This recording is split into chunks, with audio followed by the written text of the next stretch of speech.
پہلی بات تو یہ ہمارے بعض لوگوں کے ذہنوں میں سادہ دل لوگ وہ سمجھتے ہیں کہ پوری دنیا میں ایک ہی دفعہ آ جانی چاہیے. یہ کوئی علاقائی خلافت تو نہیں ہو سکتی، خلافت تو عالمی ہوتی ہے. ان سے میں کہتا ہوں عالمی خلافت کب تھی جناب؟ یہ تو نہ خلافت راشدہ میں عالمی تھی. کیا ہندوستان شامل تھا اس میں؟ کیا چین شامل تھا؟ کیا یورپ شامل تھا؟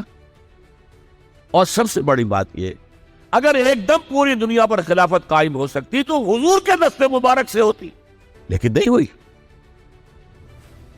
نتیجہ کیا نکلا؟ ایک ملک میں حضور نے قائم کر دی، جزیرہ نما عرب. یہاں خلافت قائم ہو گئی، حضور خلیفہ آئے. اب وہ نقطہ کون سا ہوگا، نقطہ آغاز کون سا ہوگا؟ اس میں پہلی بات تو میں نے کہا جو شک کرے گا اس کا پھر ایمان مشکوک ہے. ہوگا، لازماً ہوگا، گلوبل ہوگا، پوری دنیا میں ہوگا. کہاں سے شروع ہوگا اس میں آپ اختلاف کر سکتے، لیکن مجھے تو 2 حدیثیں تو ملی ہیں جن سے یہ اندازہ ہوتا ہے کہ یہ اس مشرقی خطے سے ہوگا، عرب کے مشرق کی جانب کسی ملک سے ہو، کسی خطے سے ہوگا. وہ حدیثیں بھی اب آپ پڑھ لیجیے پہلے. پھر میں کہہ رہا ہوں یہ خزانہ ہے جو ہم نے آپ کی خدمت میں پیش کیا ہے. کاش کہ آپ اس کی قدر کر سکیں. یہ حدیثیں آپ کو ازبر ہو جائے، یاد ہو جائے، لوح قلب پر نقش ہو جائے. ہندوستان اور خراسان یعنی موجودہ افغانستان کا ذکر ابن ماجہ کی روایت ہے عن عبداللہ ابن الحارث رضی اللہ تعالی عنہ.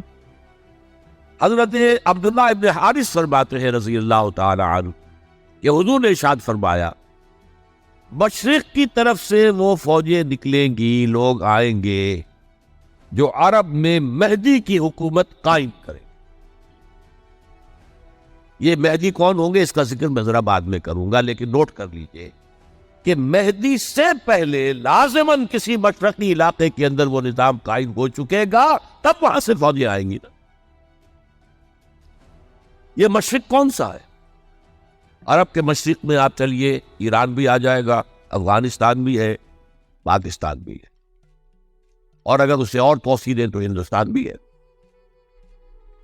یہ ہے عرب کا مشرق. اس سے فوجیں جائیں گی. اس کا کیا مطلب ہے کہ اس میں سے کسی جگہ پر نظام خلافت پہلے قائم ہو جائے گا تاکہ وہاں سے فوجیں جائیں گی جو جزیرہ نما عرب میں حضرت مہدی کی حکومت کو قائم کرے. اب دوسری حدیث سنیے. یہ سنن ابن ماجہ کی حدیث تھی جو میں نے آپ کو سنائی، آپ نے پڑھی. دوسری عن ابی ہریرہ رضی اللہ تعالی عنہ، یہ ترمذی شریف کی روایت ہے. قال قال رسول اللہ صلی اللہ علیہ وسلم، خراسان کے علاقے سے سیاہ جھنڈے لے کر فوجیں آئیں گی، ان کا رخ کوئی موڑ نہیں سکے گا، ان کو پیچھے پھیر نہیں سکیں گے کوئی بھی، یہاں تک کہ وہ یروشلم میں جا کر جھنڈے نصب کر دے. ایلیا حضور کے زمانے میں یروشلم کو کہتے. یہ یروشلم تھا جب حضرت سلیمان کی حکومت تھی اور یہاں پر معبد سلیمانی، ہیکل سلیمانی قائم ہوا. پھر یہ یروشلم ہی رہا ہے تاریخ میں، یہاں تک کہ سن 70 عیسوی میں جب ٹائٹس رومی جنرل نے اس کو گرایا، ختم کیا، سیکنڈ ٹیمپل گرا دیا، اور یہاں سے یہودیوں کو کہا نکل جاؤ یہاں سے، کوئی یہودی باقی نہیں رہا، تب بالکل تہب بالا برباد کر دیا. اس کے کوئی 150 سال بعد ہیڈریان، رومن ایمپرر ہیڈریان، اس نے پھر دوبارہ آباد کیا اس شہر. 150 سال تک یہ بالکل بنجر اور بالکل غیر آباد ہوا. اب ہیڈریان نے جب آباد کیا تو اس کا نام ایلیا رکھا، اب یروشلم نام نہیں. تو حضور کے زمانے میں پھر اس کا نام ایلیا. اور اب اس سے کیا معلوم ہو رہا ہے کہ یہ یروشلم مسلمانوں کے قبضے سے اس وقت نکلا ہوا ہوگا. ایک دفعہ پہلے نکلا تھا، سن 1099 عیسوی میں مسلمانوں کے ہاتھ سے نکلا. کروسیڈرز، عیسائیوں نے آ کر اس کو قبضے میں کیا، لاکھوں مسلمانوں کو مارا، قتل کیا.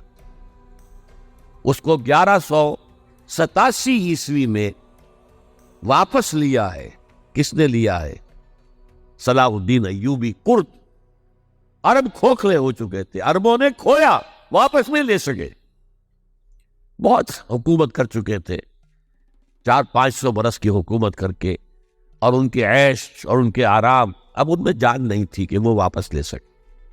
واپس لینے والا گرم کرد خون تھا، صلاح الدین ایوبی. تو گویا کہ اب آپ سمجھئے کہ 88 برس تک عیسائیوں کا قبضہ رہا یروشلم. اب 1967 میں یہودیوں نے قبضہ کیا ہے، اور اب 38 برس تو ہو گئے، 88 نہیں تو 38 برس تو ہو گئے. لیکن وہ دور آئے گا کہ اب پھر لیں گے. لینے والے عرب بھی نہیں ہوں گے، خراسان کے علاقے سے فوجیں آئیں گی. یہ خراسان کیا تھا؟ ایلیا تو میں نے آپ کو بتا دیا، یروشلم کا نام ہے. خراسان اس زمانے میں ایک بہت بڑے ملک کو کہتے تھے. کچھ حصہ پاکستان کا بھی اس میں شامل، کچھ حصہ ایران کا بھی ہے. ایران کے اس حصے کو اب بھی خراسان کہتے ہیں. وہ ایک صوبہ ہے، خراسان ایک صوبہ ہے ایران کا، چھوٹا سا. پاکستان میں خاص طور پر یہ جو علاقہ مالاکنڈ ایجنسی کہلاتی ہے، اس سے اوپر جتنا علاقہ ہے، اور یہ جو واخان کی ایک پٹی آتی ہے اوپر، واخان افغانستان کی ایک پٹی سی دم سی چلی آتی ہے جو جا کر چائنا کی سرحد سے مل جاتی. یہاں سے لے کے یہاں تک یہ جو مالاکنڈ کا وہ درہ ہے اور پہاڑ ہے، یہ بھی خراسان کا حصہ ہے. باقی تقریباً 2/3 آف افغانستان ساؤدرن حصہ نہیں ہے خراسان کا حصہ. یہ سیستان کہلاتا تھا، یہ خراسان نہیں ہے. لیکن یہ کہ اوپر کا 2/3 آف افغانستان، اور اس کے ساتھ یہ جو عرب جو اب یہ ترک ممالک آزاد ہوئے ہیں سوویت یونین کی ڈسولوشن کے ساتھ، یہ سارا علاقہ کہلاتا ہے خراسان بزرگ، دی گریٹ خراسان. ایک مرتبہ ایک یہاں کا جو کاؤنسلیٹ ایران کا وہ آئے تھے میرے پاس، ان کے ایک اہم آدمی. ان سے میں نے پوچھا خراسان، تو پہلے تو ان کا خراسان ہمارا ایک صوبہ ہے. میں نے کہا نہیں مجھے خراسان، او خراسان بزرگ، وہ جو آپ دی گریٹر خراسان کی بات کر رہے ہیں، وہ یہ تھا. پھر میں نے اور طریقوں سے بھی تحقیق کی. پہلے خیال تھا کہ پورا افغانستان اس میں شامل ہے، لیکن اب معلوم ہوا کہ نہیں، یہ جو جنوبی حصہ ہے یہ سیستان کہلاتا تھا. کچھ بلوچستان کا حصہ اس میں شامل تھا، اور کچھ یہ جنوبی حصہ افغانستان. یہاں سے فوجیں جائیں گی، اور یہ فوجیں جا کر خراسان سے چل کر ایلیا پہنچیں گی، یروشلم پہنچیں گی، اور اپنے جھنڈے گاڑ